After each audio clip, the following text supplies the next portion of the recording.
Assalamualaikum warahmatullahi wabarakatuh.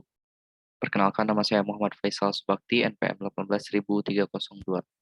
Kali ini saya akan memaparkan tugas akhir UAS mata kuliah Hukum Asuransi tentang Legal Memorandum PT Asuransi Jiwasraya. Perkenalkan, nama saya Muhammad Faisal Subakti, NPM 18.302. Legal Memorandum yang berjudul Kasus Gagal Bayar PT Asuransi Jiwasraya Persero. Headingnya kepada PT Asuransi Jiwasraya dari nasabah PT Asuransi Jiwasraya. Pokok masalah kasus ini yaitu kasus gagal bayar PT Asuransi Jiwasraya yang dalam perkaranya yaitu wan prestasi pihak-pihak yang berselisih antara lain nasabah PT Asuransi Jiwasraya melawan PT Asuransi Jiwasraya. Permasalahan hukum atau legal isu. Ada 3 poin. Yang pertama, apakah PT Asuransi Jiwasraya harus memberikan tanggung jawab hukum terhadap pemegang polis pada saat perusahaan melakukan wan prestasi? Poin yang kedua adalah apakah bentuk tanggung jawab hukum PT Jiwasraya terhadap nasabah? Yang ketiga, apa yang harus dilakukan oleh pihak PT Jiwasraya yang telah melakukan tindak wan prestasi kepada para konsumen yang terdaftar dalam program tersebut? Identifikasi fakta hukum atau asumsi. Jadi bahwa telah dilakukan perbuatan wan prestasi oleh PT Asuransi Jiwasraya kepada para nasabah dalam program asuransi bernama Saving Plan. Yang kedua, bahwa PT Asuransi Jiwasraya telah melanggar asas kekuatan mengikat sesuai dengan pasal 1338 ayat 1 KUH Perdata. Yang ketiga, juga sesuai dengan prinsip kekuatan mengikat berdasarkan di dalam pasal 1339 KUH Perdata, yaitu suatu perjanjian tidak hanya mengikat untuk hal-hal yang dengan tegas dinyatakan di dalamnya, tetapi juga untuk segala sesuatu yang menurut sifat perjanjian diharuskan oleh kepatutan, kebiasaan, dan undang-undang. Yang keempat, bahwa PT Asuransi Jiwasraya telah melakukan perbuatan melawan hukum karena melakukan hal yang bertentangan dengan hak orang lain. Dalam hal ini adalah ketidakmampuan mereka untuk membayar klaim asuransi. Poin selanjutnya yaitu bahwa penyebab ketidakmampuan membayar klaim yang dialami PT Asuransi Jiwasraya disebabkan oleh tekanan likuiditas yang terjadi karena kesalahan investasi. Poin selanjutnya yaitu perusahaan asuransi wajib memberikan ganti kerugian kepada tertanggung atau pemegang polis apabila peristiwa itu terjadi. Namun ketika tertanggung mengajukan klaim kepada perusahaan asuransi, perusahaan tersebut menyatakan bahwa mereka tidak mampu membayar. Poin selanjutnya yaitu dalam hal ini konsumen memiliki hak untuk perlindungan untuk klaim asuransi dari penanggung atau perusahaan asuransi.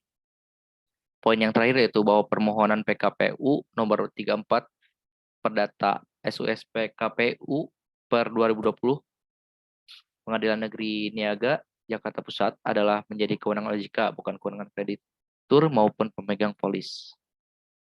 Legal opinion.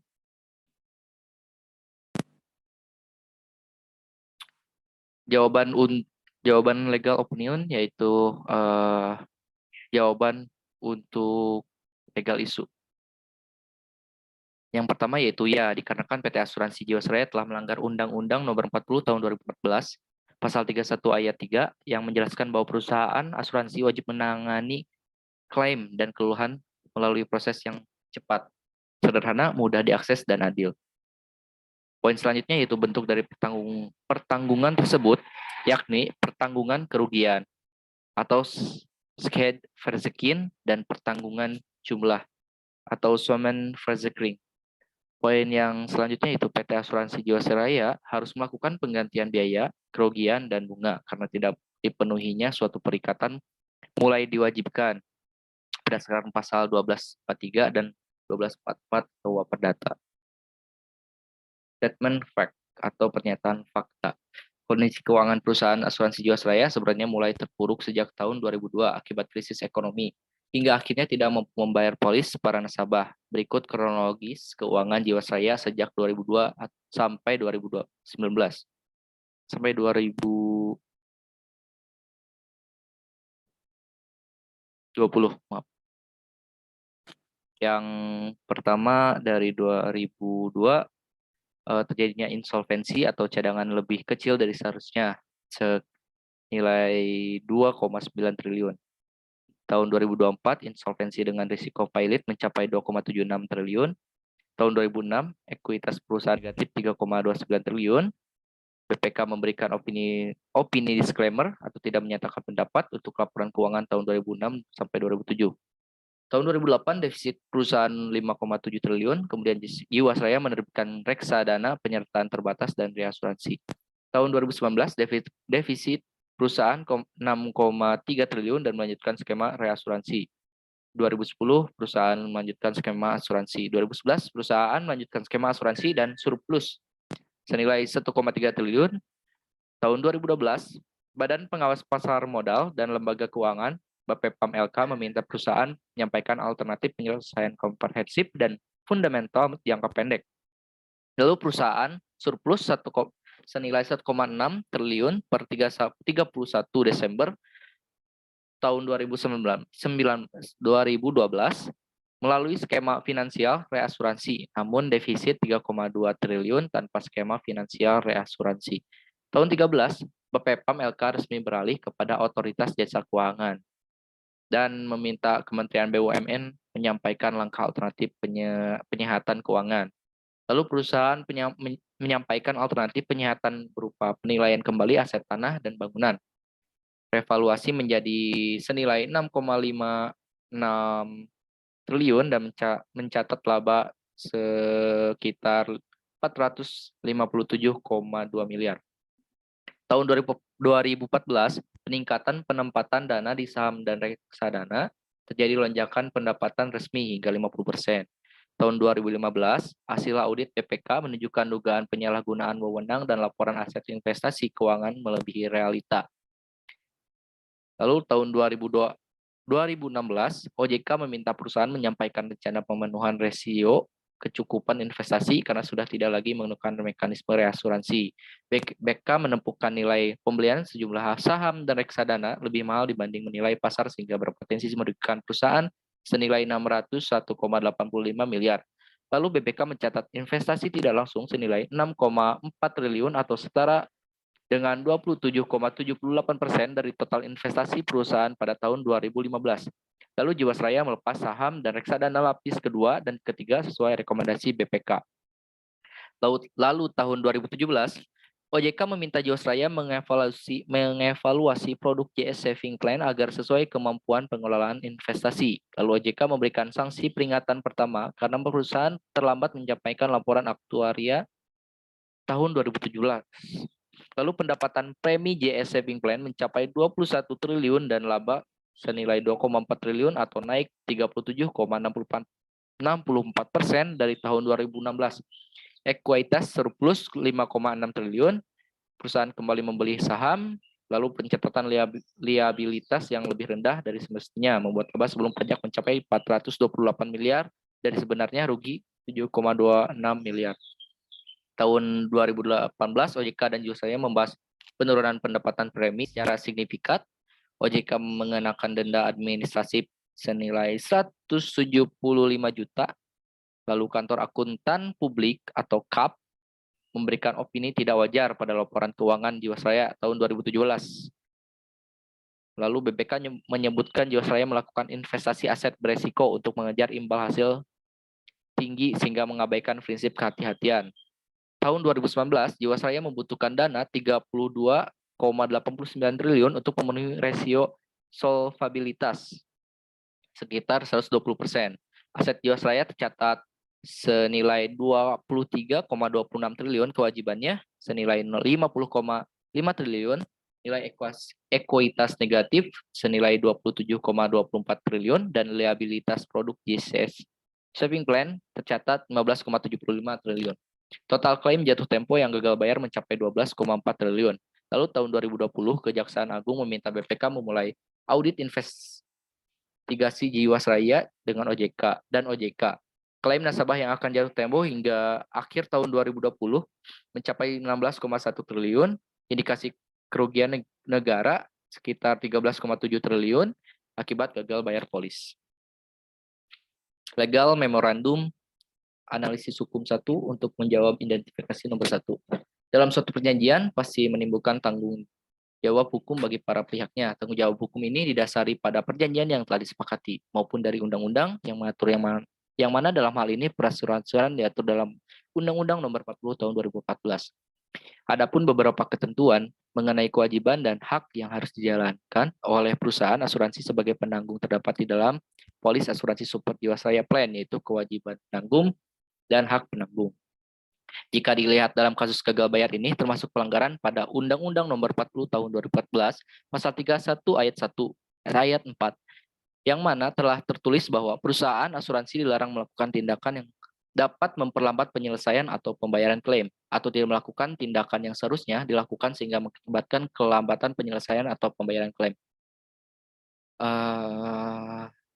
Mengenai sanksi atas pelanggaran pasal 31 tersebut terdapat pada pasal 71 ayat 2. Analisis hukum 2, jawaban untuk identifikasi nomor 2.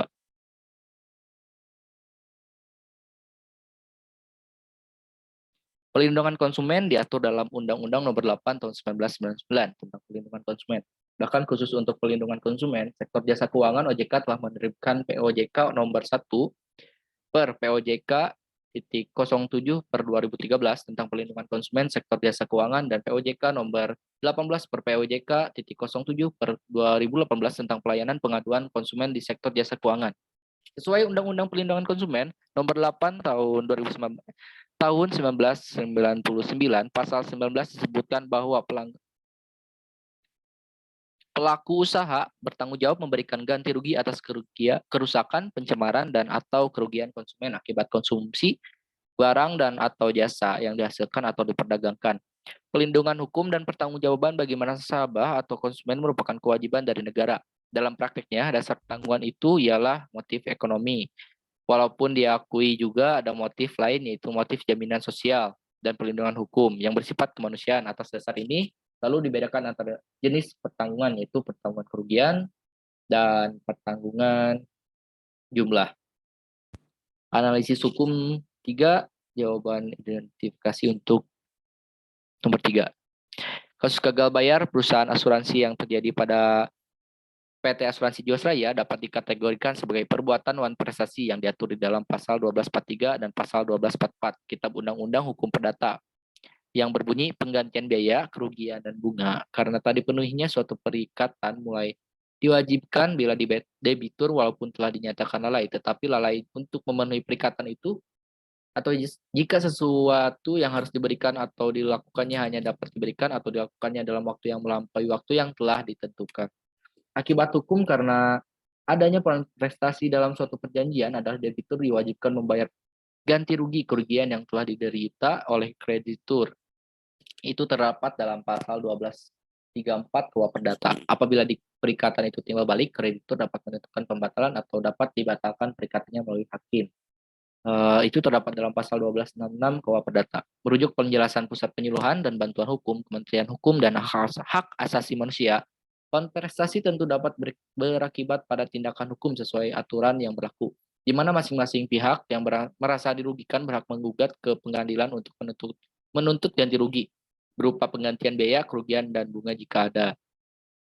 Conclusion, yaitu pelindungan atas nasabah merupakan sesuatu yang keharusan yang harus dilakukan dan diberikan oleh negara karena hak atas perlindungan tersebut merupakan hak konstitusional yang dijamin oleh konstitusi dan undang-undang. Penanganan kasus PT Asuransi Jiwasraya difokuskan pada upaya pengembalian uang nasabah. Lalu rekomendasi bagi masyarakat harus lebih selektif dalam memilih asuransi yang akan digunakan baik perusahaan asuransi swasta maupun milik pemerintah. Hendaknya pemangku kepentingan yang menduduki jabatan yang menentukan dalam pengambilan keputusan berpikir dengan penuh tanggung jawab, tidak semata-mata berorientasi pada profit, membangun budaya perusahaan, corporate culture melalui contoh perilaku pimpinan, dan memperkuat implementasi good corporate governance yang mengacu kepada POJK nomor 37 per POJK 05 per 2016 tentang tata kelola perusahaan yang baik bagi perusahaan-perusahaan perasuransian. Pelaksanaan good corporate governance, perusahaan paling tidak harus memperhatikan beberapa hal, antara lain pelaksanaan tugas dan tanggung jawab direksi Dewan Komisaris, kelengkapan dan pelaksanaan tugas komite audit, penerapan fungsi kepatuhan auditor internal dan eksternal, penerapan manajemen risiko termasuk sistem pengadilan internal, rencana strategi perusahaan dan pelaksanaan transparansi kondisi keuangan non keuangan persero. Baik, sekian dan terima kasih. Mohon maaf bila masih banyak kekurangan dan salah kata dalam penyampaian. Saya pamit undur diri. Wassalamualaikum warahmatullahi wabarakatuh.